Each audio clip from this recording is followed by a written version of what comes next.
Alright, so welcome to FPL First Live. It's been almost about 2 weeks since I've been on YouTube. I obviously put in the description that I've been on holiday. Well, not technically. I basically had family commitments, so I had some family come to South Korea.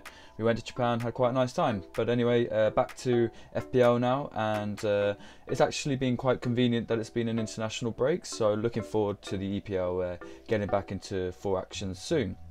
Now, I've already got a question from Dylan coming about Arnold for Trippier. I will be getting to that a little bit later in the live stream, but for now I just want to go through a few statistics that I want to kind of just go through a little bit. So anyway, if you have any questions or any comments you want to make during the stream, I do have the comments right in front of me, so I will try to get back to you as soon as possible with those. Anyway, if you're new to my channel, I talk about everything English Premier League and Fantasy Premier League. And if you want any news, reviews and social views, anything to do with those two subjects, then this is the channel for you. So if you like this live stream and any other videos, I will leave some descriptions after I've uploaded the stream. And obviously like to help the channel, and if you like this content, obviously it'd be great if we can have you as a subscriber. Anyway, so let's get on into my first kind of slide. So up to now, it's been a really fascinating FPL, because there's been quite a few players that have kind of come from nowhere and achieved, well overachieved. So like Fraser for Bournemouth, for example, or also, in my opinion, Lacazette for Arsenal as well. Everyone was rating Aubameyang before the start of the season, but actually Lacazette is the one that's proved to be getting the better points for Arsenal. But the three players I've got on here are the top scorers currently in defence, midfield and kind of striker. And there's absolutely, no reason to question why these three are here. They're class players, probably one of the best in their positions in the world currently, in my opinion. And the points speak for themselves, and I think that if you haven't got these players in your team, then you're probably currently behind a lot of your friends or in the leagues that you're currently in. Actually, it's quite interesting because at the start of the season, I remember one of the users, he said to me like, "Oh, should I keep Alonso in the team?" And after I saw Sarri football from the start of the season, I wasn't that convinced about it. I thought that Chelsea were going to concede a lot of goals, especially in the second game against Arsenal. But actually, Alonso, even though he hasn't been getting loads of clean sheets, his attacking prowess has just been continuing from last season. He's getting loads of assists and goals. So obviously, Alonso is definitely someone that I believe that needs to be in your team if you haven't already got him in your team. But having said that, with his price tag of 7 million now, that's obviously a bit of a difficult one to get in your team if you have already got a pretty packed defence. So anyway, so I'm going to start with Dylan's question, and it's a really valid question. And you know, Arnold in for Trippier. Well, if we look at Liverpool and their fixtures, the next two games, they've got Huddersfield away and they've got Cardiff at home. Now, those are two great games to have Arnold in. I'm pretty sure that they'll keep a clean sheet in both of those games. They have got Arsenal in game week 11, but after that they've got Fulham, Watford, Everton, Burnley and Bournemouth, and the next hard team that they play would be Man United in game week 17. So if you were to put Trent in now, then you've only got Arsenal, which, you know, Arsenal away right now, in my opinion, as an Arsenal supporter, as you can see from my top, Arsenal have made Emirates a bit of a fortress this season, which is absolutely great because, you know, I was very worried about the new sort of manager and stuff like that. But yeah, so apart from Arsenal, which are away from home, which will be a difficult game for Liverpool, and especially if Salah's going to be injured, I'm not too sure what his injury status is yet. That could be a pretty tricky game for Liverpool. So, but apart from that, I mean, every single game looks really good for Liverpool, and Trent would definitely be a good option in your defence. If we take a look at Tottenham's fixtures, you've got West Ham, which, I mean, on the fixture difficulty rating here, it's a white and means it's free, which is just kind of medium. But actually, if you look at West Ham's recent fixtures and results, I would say that's going to be a pretty damn tough game for Spurs away from home. They then got Man City at home, but I don't actually think it's at home. I think because of the stadium problems of it being late and stuff like that, I'm pretty sure they're playing like, I don't think it's maybe MK Dons or something like that. So that would be interesting. I feel like Man City will boss them. After that, they've got Wolves away, which is going to be a tough game. Wolves are very good at home, got a really good defensive record at home. Crystal Palace away, you'd expect them to win that, but then they've got Chelsea and Arsenal back to back. So if you're going to go on the next 6 fixtures, then I would have Trent in all day for Trippier. So yeah, if you can afford to get Robertson in, he would be the guy for me. But if not, then I would get Trent in for sure. So I hope that answered your question, Dylan. I've also got a question from Christian. He's actually one of my friends, and he's talking about he's from Denmark, and he's talking about Bentner not being in the Denmark squad. As an Arsenal supporter and someone that was never that keen on Bentner in the past, yeah, he doesn't deserve to be in the Denmark squad. I think they're too good for him.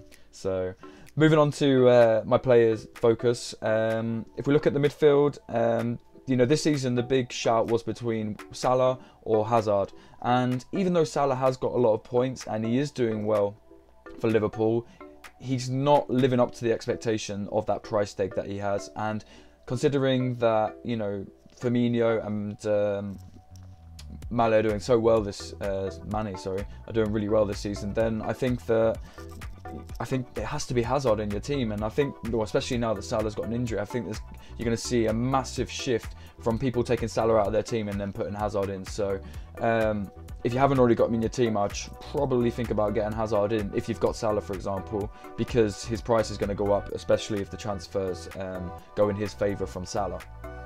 And then up front, Aguero on 52 points is leading, but that's a little bit misleading because if we look at the other striking options in the fantasy dream team right now, you've got Wilson for Bournemouth, and I mean, for 49 points on Wilson, considering his cost of only 6.4, when you compare that's nearly half of Aguero, and he's only got 3 points less than him. So even though Aguero is at the top of the list, there is a good shout for having Callum Wilson in your team as well. And then the underdog of the season, who I'm going to talk about a little bit later, which is Lacazette for Arsenal.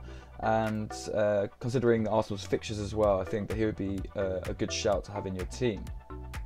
So overall, these are the top 3 scoring players in the FPL right now in terms of defence, midfield and the striking options. I haven't spoke about the goalkeeping option, but it is Ederson currently top. But I'm still of the opinion that this season, it's the season to have like rotation and get the lower cost, so you've got more money in the rest of your team. So far in the FPL, so far this season, it's been the defenders kind of dominating. So having Robertson, Trippier, having maybe Walker, Alonso obviously, those kind of players seems to be the ones getting the most points. And then an underdog who I'm going to talk about a little bit later, which is Doherty.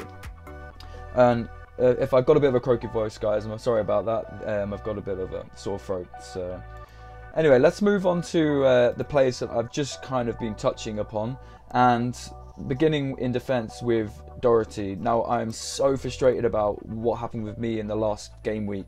Like I said, I was on vacation and I didn't get to change my team in time because I didn't have any Wi-Fi. And I had Doherty on the bench and he got 15 points. He was the highest scorer in the FPL game week last time. And yeah, that really annoyed me. That's 15 wasted points because I was going to put him in my team and I was going to take Milner out. And then Milner went and got injured, I think it was, and got me 1 point. So I lost 14 points there. Very devastated about that. And that could have really helped me getting those 14 points. But anyway, Doherty is a bit of an underdog from Wolves. And I think that if we take a look at Wolves' fixtures coming up, they're not the easiest. The next 2 games, Watford at home, another team that's playing a lot better than most people expected in Watford. Brighton away, which again, it's not an easy game. Then they've got Spurs, Arsenal for back-to-back fixtures after that. So the next 4 games are looking pretty difficult for Wolves, but still the fact that Doherty has come up with this pretty remarkable score so far in the FPL, it definitely means that you should take in consideration maybe putting in your team, maybe if you're only putting him on the subs bench for those kind of harder games against Spurs and Arsenal. So with a price tag of 4.7, then I definitely think that he was someone you should definitely consider. And you know, if we look at his stats for the FPL, he's got 2 assists, 1 goal in the last game, and he's picked up 9 bonus points doing that. So he's definitely a player that's worth considering and have been a surprise so far this FPL season. And Wolves, to be fair to them, are doing much better than I think most people expected them to do in the EPL. So it'd be interesting to see if they can keep that form up and maintain that. Moving on to another player that I want to talk about, and that is Fraser, the little Scottish maestro in the midfield for Bournemouth. Has, you know, same as Doherty, he's just had a couple of really good game weeks where he's been getting some big scores. And I think it was game week 5. Yeah, game week 5, 18 points he got, which is a remarkable. He got 2 goals and assists in that game against Leicester. It was a pretty crazy game if you saw that game. But anyway, he's always good for some kind of points. Like, he got an assist in his last game. He's got 3 goals, 3 assists so far this season. And you know, as a midfielder in a team like Bournemouth, now there's no disrespect for Bournemouth, but they ain't exactly, you know, a team that we're expecting to be near the top of the league. So I think at his price tag, I think it's currently at 5. Yeah, oh sorry, his price tag is currently at 6, so it has shot up a little bit, but he's definitely a player that I would consider getting in your team if you haven't already. Let's look at Bournemouth's next fixtures. You've got Southampton at home, which should be a fairly easy game for Bournemouth considering their form. You've then got Fulham away. I think that could be a very open game, but considering he's a midfielder, you don't need to worry too much about the clean sheet. You just want to be hoping that he's getting in attacking positions, getting those assists and goals. They've then got Man United at home. On paper, that's a pretty difficult game. I think everyone would expect Man United to win that, but with the kind of problems that Man United are going through right now, they don't have any consistency. A team like Bournemouth are playing consistent right now, apart from that one loss I think they had a couple of weeks ago. then you'd expect that they might be able to take something from this game, when maybe a couple of seasons ago you would have just wrote it off for Bournemouth and it would have been a win for Man United. So yeah, that's potential. After that, Newcastle away, and then that's when the fixtures get pretty difficult, with Arsenal at home, Man City away, Huddersfield in between a game against Liverpool. So they've got 3 top 6 teams in 4 there, so probably one to avoid during that time period. And then Lacazette, obviously as an Arsenal fan, absolutely so glad to see that he's starting to step up this season. He's got a renewed confidence under Emery as manager, and yeah, I think, you know, I had Aubameyang in my team when I started my FPL team. I also had Ozil, and after seeing the start of the season where Ozil was getting dropped, Aubameyang was misfiring, had really good opportunities and just couldn't get it in the back of the net. I think that it's really good to see Lacazette stepping up and getting the goals for Arsenal, and he's got a couple of assists, and that kind of trust he's been given in the striking role. Like, if you can keep Aubameyang out of his main position in the team, you know you're doing something well. So even though he's cost 9.6 million, 48 points so far this season, not that far behind Aguero, and considering the difference in cost, he's definitely someone to consider maybe putting as one of your main strikers. He's not really, he's too expensive to be like a sub striker, but definitely consider a main striker. And I'm pretty sure, you know, with Arsenal's fixtures, if we have a look at those as well, you've got Leicester at home. You'd expect Arsenal to win that. It's not going to be an easy game, that's for sure, but you'd expect them to do well. You've got Crystal Palace away from home, which you think that Arsenal should do really well. Then the one game which is going to be tricky is that Liverpool at home game, which I already talked about earlier on. See, the thing is that I would say that this is actually better for Arsenal, because they have made the Etihad a bit of a fortress. It's a place difficult to beat now for most teams. I know that Man City came there, won 2-0 at the start of the season, but you know, Man City were champions coming to that game, and Emery had only had pre-season with the team. So I think they're looking much better now, Arsenal. And if Salah is not playing for Liverpool, then I think it's going to be you know, a bit of a test. I know that Liverpool spent well this summer. They probably had the best transfer window, but still, I think that Liverpool will struggle away from home if they don't have Salah in the team. I know that Arsenal's defence is shaky, but I think it'd be more of a game of who can score the most. After that, we've got Wolves at home, Bournemouth away, then you've got Spurs at home, Man United away. Now, Spurs at home, again, it's the same kind of argument as Liverpool at home. You'd expect, because it's at the Etihad, that not the Etihad, sorry, the Emirates. You'd expect them to. I don't know why I just said the Etihad. You'd expect them to do well, and you expect them to kind of hold their ground. So it'll be obviously a close game, but I think that with Arsenal being in the Emirates, it's got to be them favourites. And then Man United away. Old Trafford is a difficult place to go, but again, if that's game week 15, so it's quite far in the future. But if Man United haven't sorted themselves out, if they're still inconsistent, you know, if they've still kept on to, you know, this poor form, then Arsenal have a really good chance of doing well.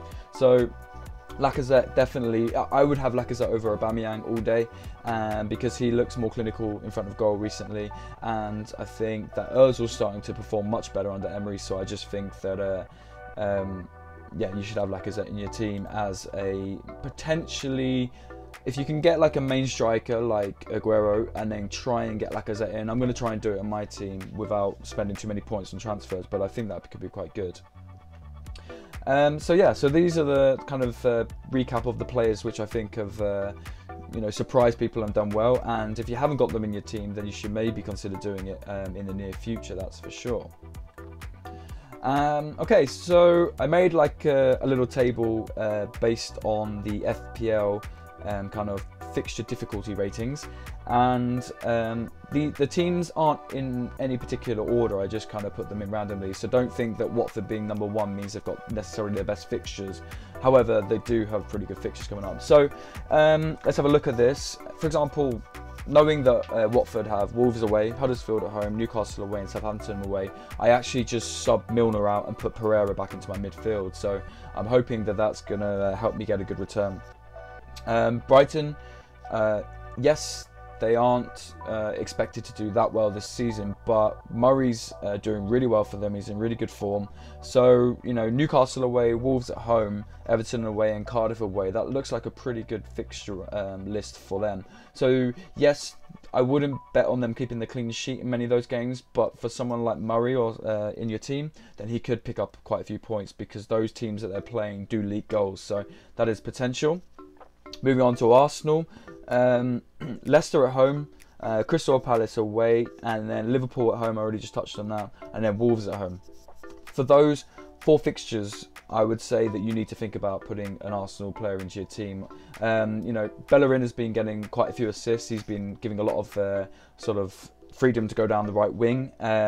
You've also then got Ozil, who's starting to find form. He's kind of seems like he's been kicked up the arse, and now Emery's, you know, got him sort of playing how he wants. I've got then Liverpool at home, which I've already just touched on, so I don't need to go that again. And then Wolves at home. Wolves, if it was an away fixture, then I'd say that that's a pretty difficult thing for Arsenal, but I think that at home they've got enough to deal with Wolves. So yeah, I think that you should have think about starting to get some Arsenal players in your team if you have like the transfers needing to be done. Next team, yes, Newcastle, they've got some easy fixtures coming up, but Newcastle are really struggling this season. I can't see them doing much. You look at their team and I can't really pick out anyone that I would want in my team that, you know, would fit into my team, and I think, yeah, they're going to get me some points. Maybe Lascelles in defence, but again, Newcastle concede too many goals. I think, I could be wrong on this, but I think they're the only team to not keep a clean sheet this season, so having a Newcastle defender in your team is probably not the best of ideas. But yeah, so Newcastle have good fixtures, but I think they're not going to get many points from this, and I think they're not got many players you should worth transferring in. Moving on to Liverpool, with the news that Salah's now injured, you've then got to think about what kind of player is going to come in and take the position of, is it going to be, you know, Shaqiri coming in maybe, and they're going to change the tactics slightly. Or having said that, Sturridge has been playing really well this season, so will Sturridge just slot straight into that kind of Salah role? It'd be interesting to see what happens, but nonetheless said, Huddersfield away, Cardiff at home, they are 2 great games. If you haven't got some Liverpool players in your team, then just because of those 2 fixtures, then if you've got kind of like a player on a similar kind of price, it might be worth putting them in for those 2 game weeks. I do think they'll struggle away from Arsenal, but then you've got Fulham at home, and I think Anfield has been a fortress for Liverpool for a long time, especially under Klopp actually. So I think you need to think about getting someone like Robertson or Trent Alexander. Sturridge could be a good goal now because he's probably going to get game time now that Salah's injured. So definitely look at him, and I'm sure that his price isn't too inflated. So yeah, that could be a good option. Moving on to Leicester, Arsenal away, West Ham at home, Cardiff away, Burnley at home. Obviously, Arsenal away will be a difficult game. West Ham at home, like I just said before, West Ham have done really well in the last couple of game weeks, so that could be a pretty difficult fixture, even though the FPL has it down as a green fixture, meaning it's an easy one. I don't actually think that that's going to be the case. So it'll be interesting to see, but personally in my team, I've got Maddison and Vardy currently, so I think against Arsenal, I'm not too sure will I bench them or if I'm going to have maybe Maddison in the team, or even Vardy actually. I think with his pace against the Arsenal defence could prove to be quite deadly, so I'm not 100% sure. I'm actually going to try and get some of your comments later on when I show you my potential team for this game week, and I want to hear what you think about it, if you think any players should be changed, or if I should, you know, swap some of the subs in for the main team. Anyway, so moving on to Leicester's remaining fixtures. Cardiff away, Burnley at home. You know, I think they have enough to deal with both of those teams, and you could expect players like Maddison or Vardy to pick up quite a lot of points in those games. So outside of the Arsenal game, it's looking pretty good for Leicester.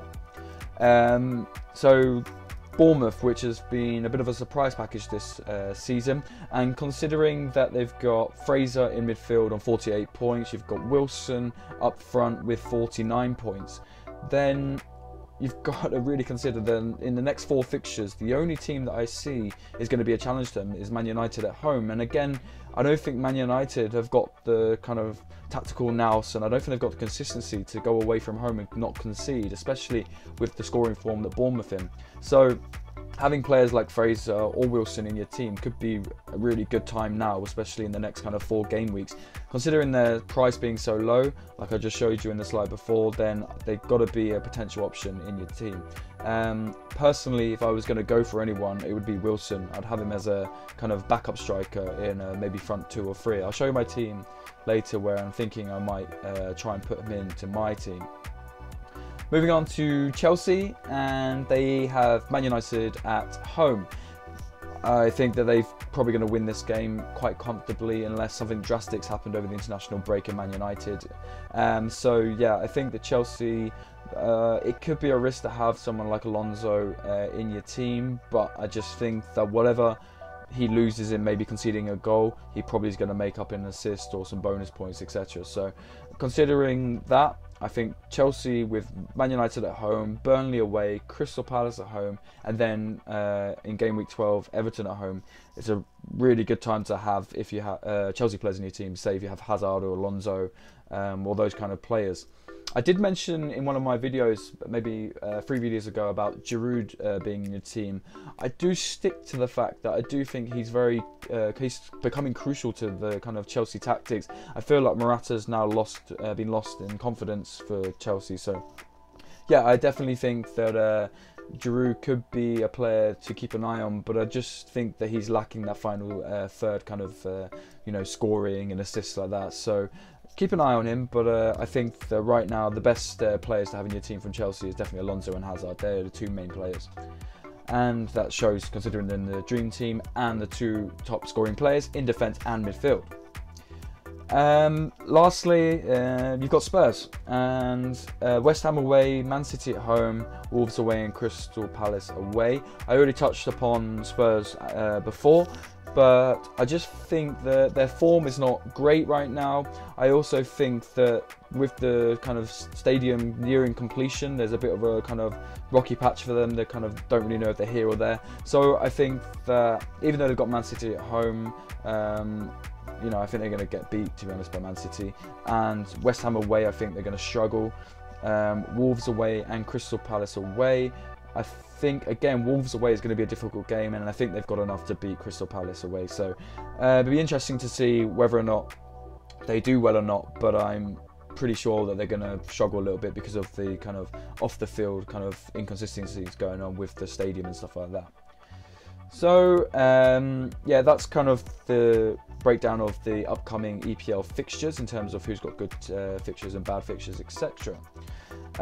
Moving on to my team, and obviously if you have any comments or suggestions on this team, please let me know. So let's go with what I think I'm going to be starting with. I'm not 100% sure. I will be making a video and I'll be uploading that on maybe Thursday, tomorrow or Friday, where I will be doing my finalised team and my finalised captain and give my suggestions on who should be your captain this game week.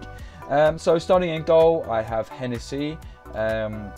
He's been really good this season for Crystal Palace. He's making so many saves.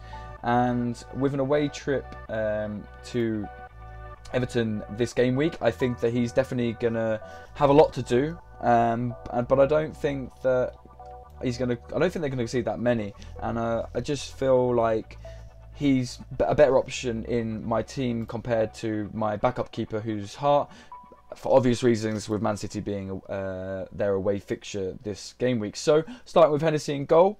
Moving on to my defence, and even though I had a person comment about whether or not they should have Trippier or Trent Alexander in their team, I'm still convinced in the long run having Trippier in your team is better than Trent, and that's only because I've got Robertson in my team.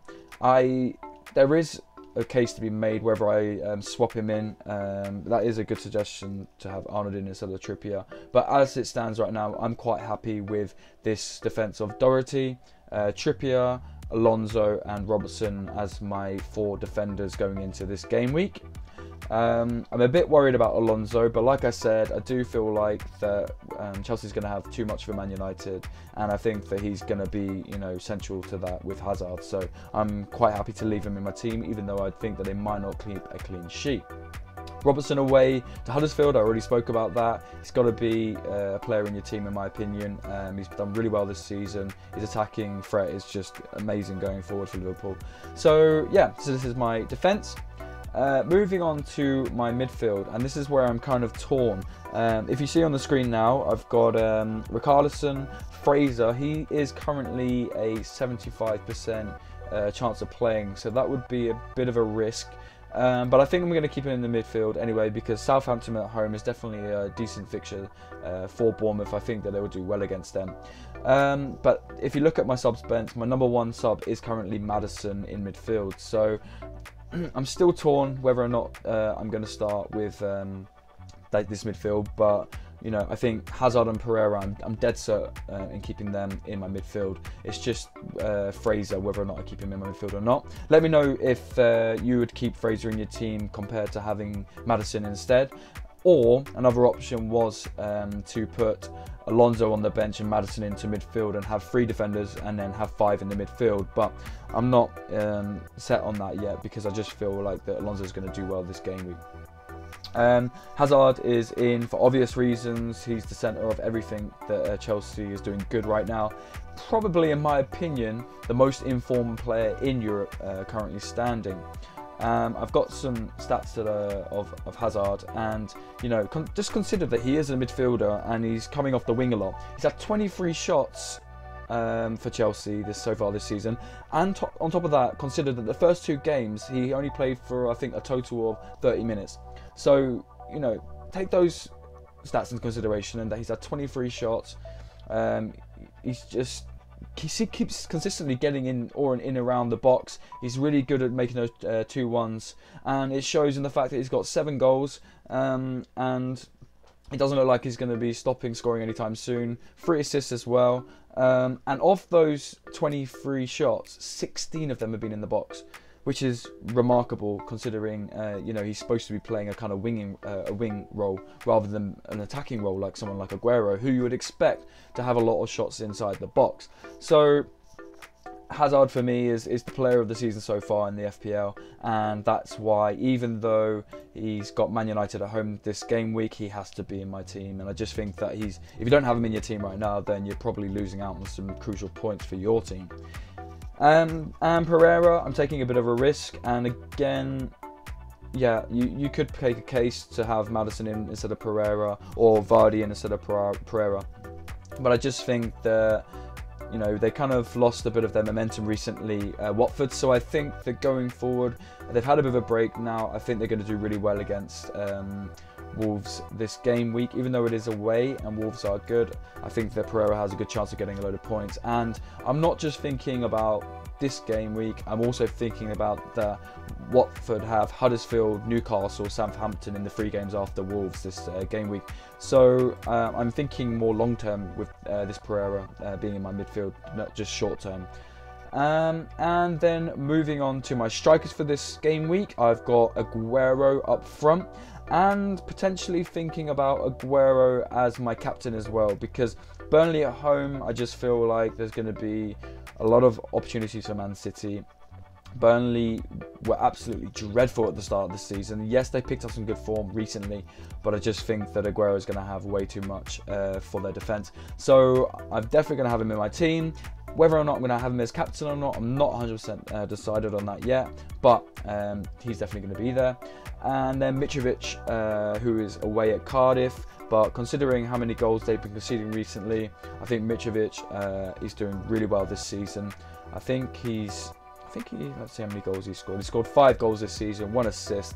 So yeah, for me, Mitrovic as a kind of lower cost striker against Cardiff this weekend is definitely got to be a player to consider for your team if you have the kind of make a decision. Having said that, as I said previously in the stream, Wilson is definitely an option to consider, considering Bournemouth's fixtures coming up in the near future. If I look at that would be a pretty straight swap, I think. I do have 1 free transfer left for this game week. So if I look at that. Let's look at Wilson. He is 6.4 with Mitrovic at 6.9. So if I was to take Mitrovic out and put Wilson in, that would just be a straight swap for me. That would also leave some nice money in the bank for me. So that could be a good swap to put Wilson in for Mitrovic. But for now, I think that I'm going to stick with Mitrovic in my team. Let me know in the comments quickly. Would you put Vardy in instead of, say, like, I don't know, Pereira? Would you put Vardy in instead of, say, like, Trippier? Or would you go for example, Aguero, Vardy, and maybe swap Mitrovic out for Wilson, for example? Let me know in the comments quickly now what you would do. But as it seems, this would be my team. So yeah, so this is pretty much what I'm looking at. Oh, another player I wanted to talk about was Wan-Bissaka, and the reason is Crystal Palace's fixtures look very difficult. I know that Wan-Bissaka had a great start to the season, currently on 31 points, considering he only cost 4.3. But if we look at the fixtures for Crystal Palace, they've got Everton away, which he could do well. He could get a few points in that game, but I do doubt it. And then you've got Arsenal, Chelsea, Spurs, Man United, 4 of the big 6 in a row.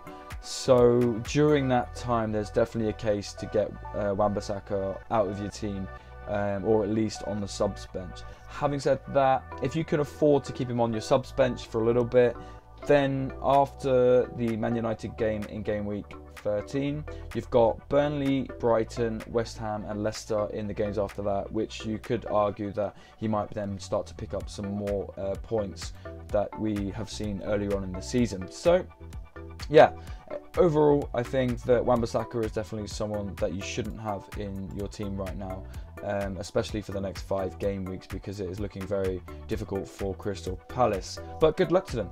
I hope that they can beat some of those top 6 teams and help Arsenal out, being an Arsenal supporter, so obviously. Anyway, so if you have any comments or any suggestions or anything you want to talk about, please drop a comment in now so that I can talk about them. Or if you have any suggestions about my team or anything that you want to do in your team, or maybe if you still have your wildcard to play, maybe any suggestions about some teams for your wildcard, then drop it in the comment section now and I will try and answer or give you some feedback on what I think about that. I don't know if you've watched any of the international break recently, but it's been pretty poor in my opinion. There's been some good games like Spain against England. As an England supporter, it was really good to see England win 3-2 against Spain in Seville, I think it was, so that was really awesome. But yeah, it's been a pretty poor international friendlies. There's not been that many games to light up the game, so I'm so happy that the EPL is back this weekend, and obviously FPL as well is back this weekend, so I'm really happy about that. Okay, so I've just got a message from Alec. He said Vardy third on the bench, he's the top 6 killer, right? Oh, that's a really good point. Yeah, that's true. Yeah, actually Vardy record against the top 6 is pretty remarkable, so that is a good point. So well, if I was to yeah, that's a good point. You could put him in for Pereira because Wolves is a tough fixture away from home. But would you? What I want to know about Alonso.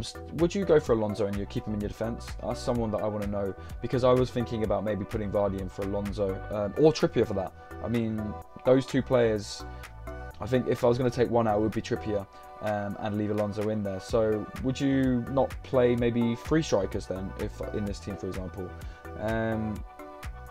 Interesting. Thanks for the comment, Alec. I think you have a really good point there in the fact that, you know, Pereira could be taken out and put on the bench, considering he is away to Wolves. But like I just said, that I would definitely have him in the team from the week after that, because they is looking like some good fixtures against Huddersfield and Newcastle, for example. Yeah, good point. So should I put Vardy in for Pereira? That could be a possibility.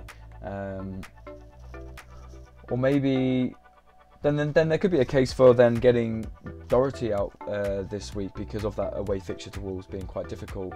But you know, there could be a stalemate. It could be a 0-0. That's very likely. So he could pick up 6 points in Doherty there. So Let's have a look at the transfers.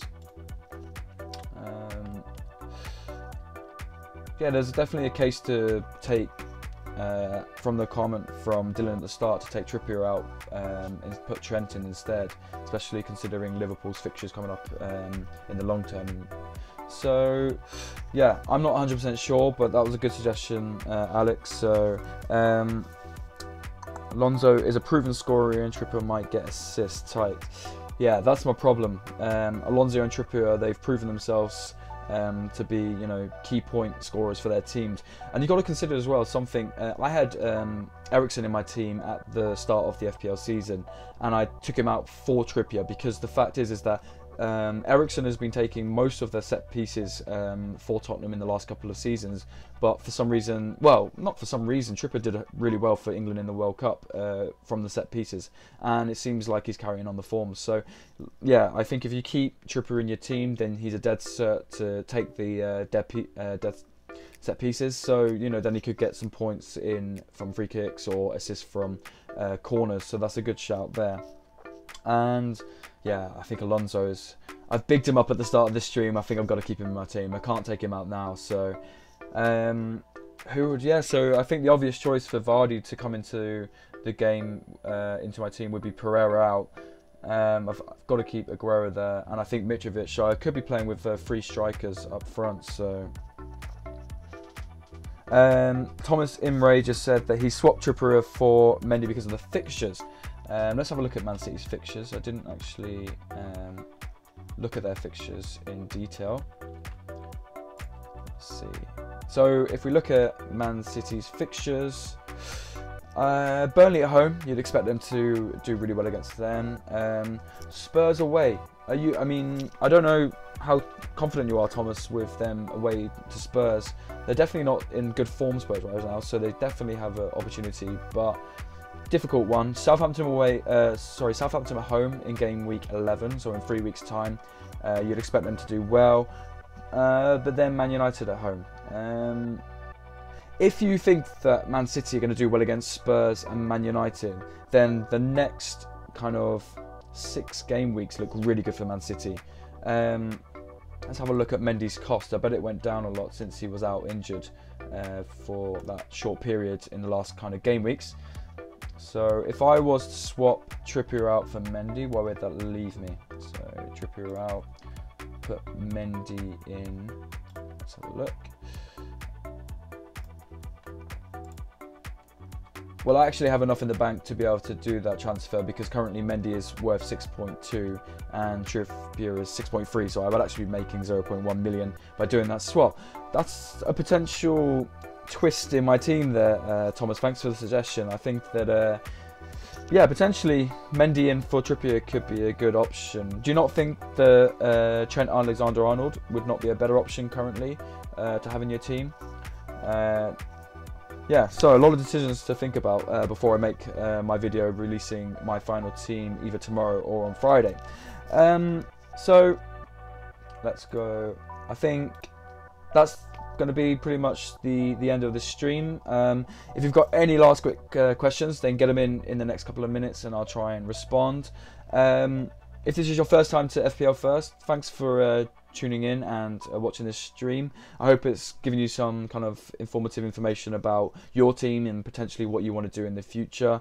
The reason I started this channel is to get a community going and get people's opinions, and you know, I want to know what other people think because, you know, I'm no expert at this game. I just love playing it, and obviously I love to get everyone else's views and opinions, not just my own. I don't want to just give everything that I think because I'm wrong a lot of the time.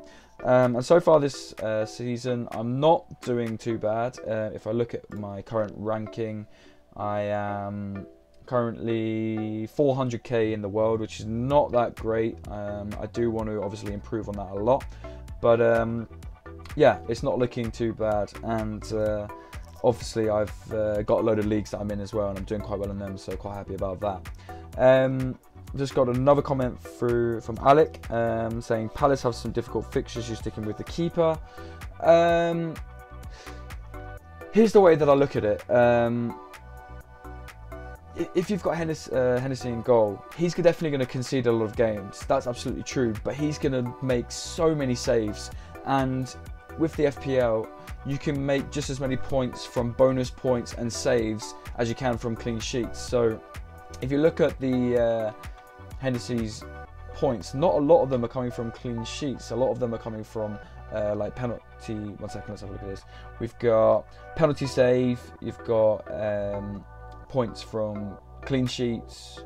Only 2. Wait, you've got 3 clean sheets. But most of these are coming from saves. If you look at, he's got 27 saves this season, and I just think that actually it's times like this when these keepers are got harder fixtures that they get more points because they're making more saves, potential for penalty saves. Yes, they'll concede, but I think that I'd rather have someone like Hennessy in goal. Because I just think that you're going to get more potential.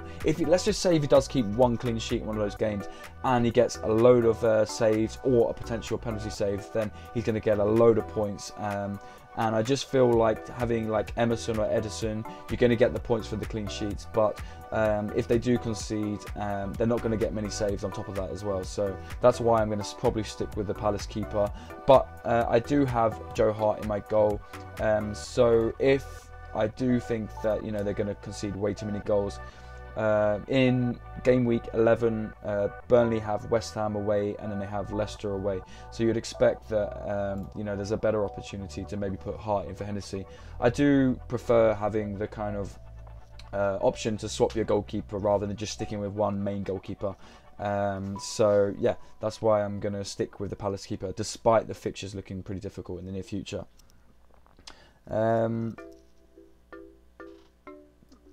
Yep, so I think that I'm going to end the live stream there. Thanks so much, very much for your comments and for watching this live stream. I will be uploading some videos in the near future about the preview of game week 9. I'll also show my team, my final selection, if I make any transfers in between that time from now. If you're new to my channel, thanks very much for stopping by and watching my stream, and obviously give a big like to help support the channel.